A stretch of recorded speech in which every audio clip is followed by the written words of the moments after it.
இப்போது. ஸோ அந்த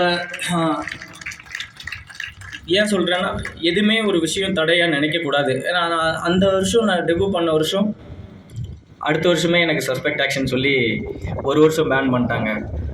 என்னடா லைஃப் இப்போ தான் ஆரம்பிச்சது, அதுக்குள்ளே இப்படி ஆயிடுச்சு அப்படின்ற மாதிரி ஒரு ரொம்ப மன உளைச்சல், கடினமாக என்ன பண்ணுறதே தெரில, கிரிக்கெட் கெரியர் முடிஞ்சது அப்படின்ற மாதிரி ஒரு தாட்லாம் வந்தது.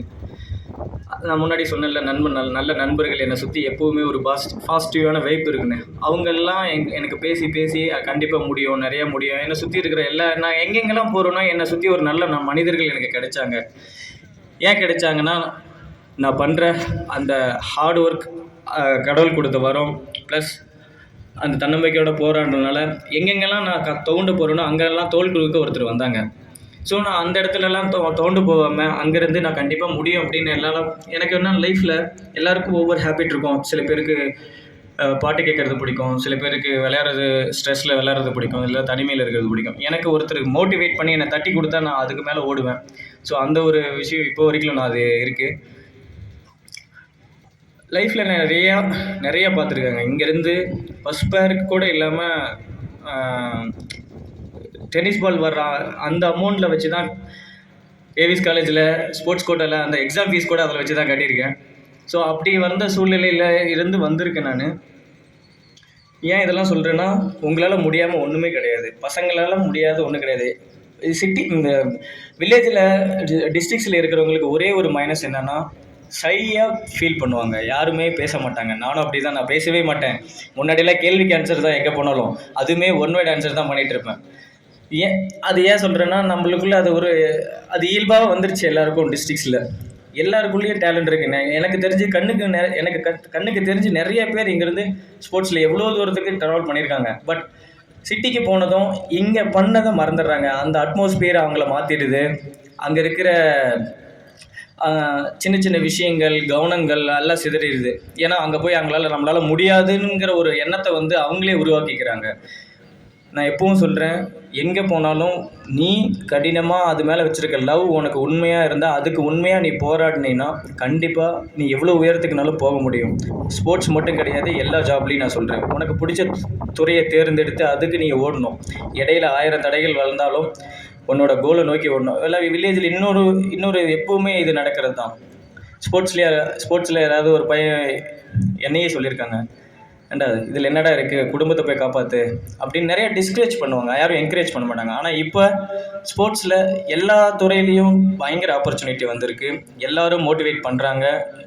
முன்னாடி இருந்ததோட இப்போ எல்லா ஸ்போர்ட்ஸ்லேயும் சரி, ஜாப்லேயும் சரி, எல்லாருக்கும் ஆப்பர்ச்சுனிட்டி இருக்குது. இப்போ இருக்கிற பசங்க அதை யூஸ் பண்ண மாட்டேன்றாங்க. ஏன்னா காரணம், ஸ்கூல் முடிச்சுட்டு முன்னாடிலாம் நம்மளாம் போனால் எங்கடா கிரவுண்ட் கிடைக்கும், எப்படா விளையாடுவோன்னு இருக்கும். அவ்வளோ பேர். ஏன்னா ஈவினிங் கண்டா அந்த ஒரு ஹேபிட் இருக்கும், உடல் ஆரோக்கியமாக இருக்கும். இப்போ இருக்கிற ஸ்கூல் முடிச்சு போனோடனே பசங்க ஃபோன் எடுத்துருக்காங்க, டிவி முன்னாடி உட்காந்துருக்காங்க. டிவி அதில் அவங்க கவனம் ஃபுல்லாக அங்கே போயிடுது. என்ன ஆகும்னு நினைக்கிறானோ அதை மறந்துடுறான். அவனோட உடல் உழைப்பு எதுவுமே கிடையாது. அவனோட ஹெல்த்தும் பாதிக்குது. குட்டீஸ் இப்போவே நிறைய பேர், குழந்தைங்களிருந்து பசங்க ப்ளஸ் வரைக்கும் போனோடனே ஃபோன் தான் நிறைய யூஸ் பண்ணுறாங்க. ஃபோன் தேவைக்கு தான், நம்மளை அது அடிமைப்படுத்த கிடையாது. ஸோ முடிஞ்ச அளவுக்கு அதை அவாய்ட் பண்ண பாருங்கள். இன்னும் லைஃப்பில் நிறையா நீங்கள் ஒவ்வொரு படியும் ஒவ்வொரு படிக்கல் ஒவ்வொரு முள்ளு தான் அது. ஏன்னா நான் நடந்து வந்த பாதை எல்லாமே முள்ளாக தான் இருந்தது. நான் எப்போ அது முள்ளுன்னு நினச்சிருந்தேன்னா நான் கண்டிப்பாக இவ்வளோ தூரம் வந்திருக்க முடியாது. அதனால் இந்த மாதிரி உங்களோட அட்மாஸ்பியர் இவ்வளோ சூப்பரான ஸ்கூலில் உங்களுக்கு இந்த மாதிரி கிரவுண்ட் கிடச்சிருக்கு. எனக்கெலாம் ட்ரைனிங் பண்ண கூட இடம் கிடையாது. நல்லா வெறுங்காலில் 3-4 வருஷம் ஓடியிருக்கேன். வெறுங்காலில் எனக்கு என்ன இருக்கோ அதை வச்சு தான் நான் பண்ணுவேன். அதாவது ஸ்போர்ட்ஸில் சொல்லுவாங்க, நல்ல சாப்பாடு சாப்பிட்ணும், இது வாங்கணும், ஷூ வாங்கணும் அப்படிம்பாங்க. எங்கள் வீட்டில் என்ன சமைக்கிறாங்களோ அதுதான் நல்ல சாப்பாடு, எங்கள் அம்மா கையில் சாப்பிட்றது தான் என்னோடய சாப்பாடு அப்படின்னு நிறைய இன்டர்வியூவில் சொல்லியிருக்கேன். அதாவது இருக்கிற இடத்த என்ன இருக்கோ அதை வச்சு உன்னால் முடியும், நீ அதுக்கு போராடணும். நீ நான் இப்போ இவ்வளோ விஷயம் பேசுகிறதுக்கு ஒரே விஷயம், ஹார்ட் ஒர்க் மட்டும்தான். ஒரே விஷயம், அது ஹார்ட் ஒர்க் இருந்தால் மட்டும்தான் நீ அடுத்த லெவலுக்கு போக முடியும். ஸ்போர்ட்ஸாக இருக்கட்டும், இதாக இருக்கட்டும். இன்னொன்று, வேலைக்கு போகிறவங்களும் சரி, அட்லீஸ்ட் 1 மணி நேரமாவது உங்கள் உடல் உழைப்பு கிரவுண்டில் பண்ணுங்கள். ஏன்னா உங்கள் குழந்தைகளுக்காக நீங்கள் ஓடுறீங்க. நீங்கள் ஆரோக்கியமாக இருந்தால் தான் அவங்கள இன்னும் நீங்கள் மேலே கொண்டு போக முடியும். At least 1 hour. ஏன்னா கிரவுண்டில் நீங்கள் இந்த இயற்கை சூழ்நிலையில் கொஞ்சம் வாக்கிங் ஏதோ ஒரு ட்ரைனிங் பண்ணுங்கள். ஏன்னா இப்போ இருக்கிற காலகட்டத்தில் ஃபுட்டு எல்லாத்துலேயும் மாறிடுச்சு. ஃபுட் பழக்க வழக்கங்கள் மாறிடுச்சு. நம்ம பிள்ளைங்களுக்காக ஓடுறோம். பேரண்ட்ஸ் நிறைய அதுக்காக ஓடுறாங்க. டைமுக்கு சாப்பிட மாட்டேன்றாங்க, டைமுக்கு தூக்க மாட்டேன்றாங்க. ஸோ இப்படி இருக்கிற காலகட்டங்களில் நீங்கள் அட்லீஸ்ட் காலையில் உங்களுக்காக 1 மணி நேரம் ஒதுக்கி நீங்கள் உங்கள் உடம்பை ஆரோக்கியமாக வச்சுக்கணும். அதேமாதிரி குழந்தைங்களும் எல்லோரும் ஸ்போர்ட்ஸில், படிப்பில் எல்லாத்துலேயும் பெஸ்ட்டாக வரணும். நிறையா பெரிய லெவலுக்கு போகணும். வில்லேஜில் இருந்து டிஸ்ட்ரிக்ஸ்லேருந்து இன்னும் நிறைய பேர் என்ன மாதிரி பெரிய லெவலில் வரணும் அப்படிங்கிற என்னோடய ஆசை. அதாவது லைஃப்பில் நான் 2-3 விஷயம், நான் எவ்வளோ கஷ்டப்பட்டாலும் முயற்சியை மட்டும் விடவே மாட்டேன். அதேமாதிரி எவ்வளோ தோண்டு போனாலும் தன்னம்பிக்கை மட்டும் என்றைக்கே விட மாட்டேன்.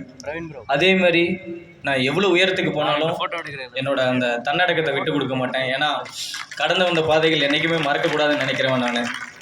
ஏன்னா என்னை எவ்வளோ கஷ்டப்பட்டு ஒவ்வொரு ஸ்டெப்பாக ஏற்றி விட்டவங்கள நான் போயிட்டு மேலே இருந்து கீழே பார்க்குறப்போ அவங்கெல்லாம் தான் வந்தாங்க அப்படிங்கிற ஒரு விஷயம் மறக்கும். ஏன்னா நிறைய பேர் இதை மறந்துடுறாங்க.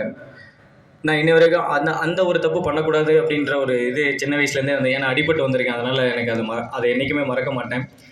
நாளைக்கு நீங்களும் பெரிய ஆள் ஆனால் இங்கேருந்து நிறைய பேர் கண்டிப்பாக நிறைய ஸ்போர்ட்ஸ்லையாக இருக்கட்டும், படிப்புலையாக இருக்கட்டும், யார் எவ்வளோ பெரிய தூரத்துக்குனாலும் போங்க.